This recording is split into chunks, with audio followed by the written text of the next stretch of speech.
Okay, my background. I'm trained as an engineer, specifically in computer engineering, instrumentation, and I'm most widely known for inventing. I'm an innovator. I've invented various PIN technologies for credit cards and computer access, music protection technology, all sorts of small devices, presently working on a wind turbine system. Okay.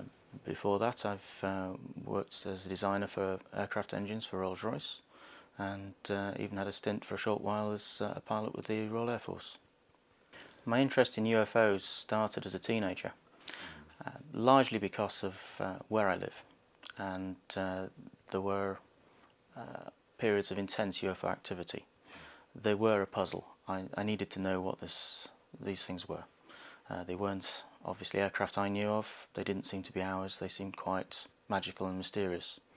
This spurred my interest over many years, and as I became older I became more able to study these things from a more scientific and objective point of view. My first encounter with the crop circle phenomenon occurred in 1991. This was in response to my UFO interest. I was trying to establish if there was a UFO connection to crop circle formation. This occurred at the corner of Eastfield in near the village of Alton Barnes in Wiltshire. This was approximately 3 o'clock in the morning, which was similar to the event we've had this past week. The difference here was that I actually saw an illuminated object in association with this formation. Prior to that, I was acutely aware of a consciousness that was associated with this area. There was almost a taunting, slightly childlike feeling to this consciousness. It was very intense in that the feeling you have when somebody's looking at you from behind, it is like that feeling magnified 1,000 times. It's as though they're looking at me and I cannot see them.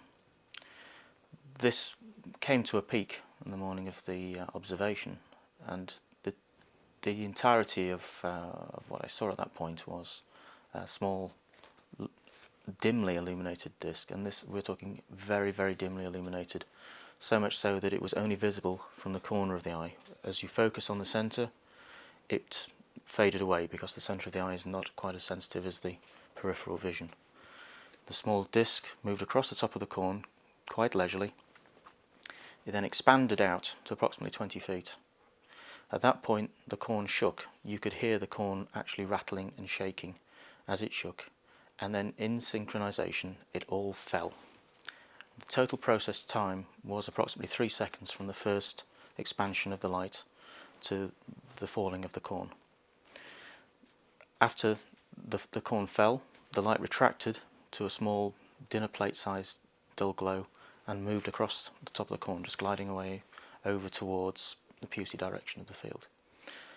After it had passed, having gone to the circle, I found a simple circle approximately 20 feet across, approximately the same size as the extended light effect. That was all I saw. I felt when it made it that it was actually taunting me. I was sat there at that time with an SLR camera, with a standard film camera, and what is now would be considered a very unsophisticated camcorder. The camcorder took 2 seconds to cue. It recorded nothing. It wasn't light sensitive enough. And the SLR camera, by the time I'd reached the shutter release, which is on a flexible release operation, the entire effect had occurred.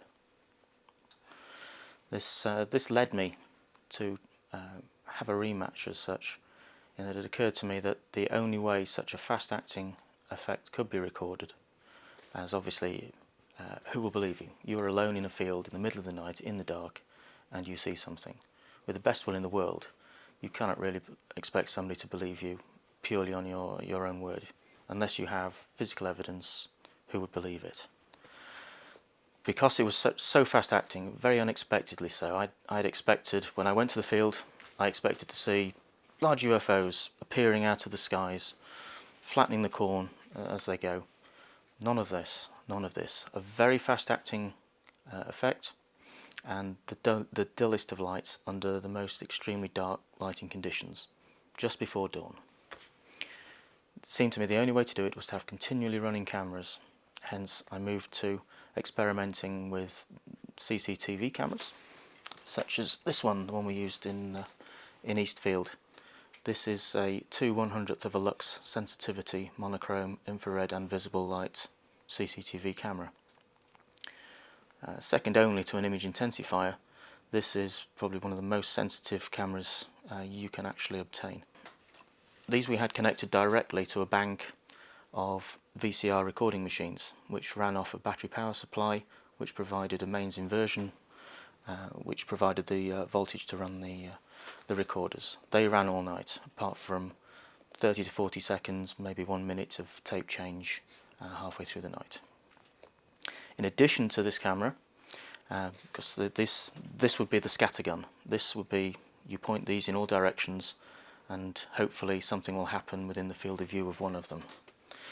In addition to that, for my scattergun we have the sniping rifle. This is a Sony VX2100. This is a very sensitive semi-professional camcorder which has 10 times zoom and has a light sensitivity of 1 lux. When all else fails, we brought in this. It's actually worked in 2 parts on the night we used it. This normally runs to a VCR as part of the constant running video, but because of the constraints of the amount of weight that could be carried onto the top of an uphill, we used this to record into a JVC GRDV 700 mini DV format camcorder. This we used as a spot scope. So this would be mounted on the tripod and we would sweep the fields at intermittent intervals and record directly onto the JVC camcorder, where we could see on the display exactly what the image intensifier was viewing.